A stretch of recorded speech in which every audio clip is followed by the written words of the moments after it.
friends, I'm Bo. Let's get our brains and bodies ready to read. Do you love letters? Yes, I do too. Do you know something neat about letters? Every letter has a big letter and a small letter. Do you want to meet a letter today? Okay, let's meet the letter R. These words start with R.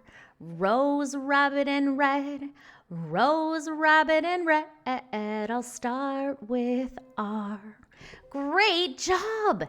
Would you like to draw the letter R with me? Yes? Okay. Which one would you like to draw first? The big R or the little r?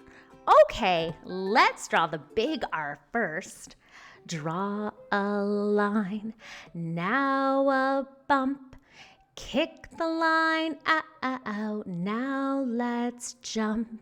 Great job drawing a big R. Now let's draw the little r.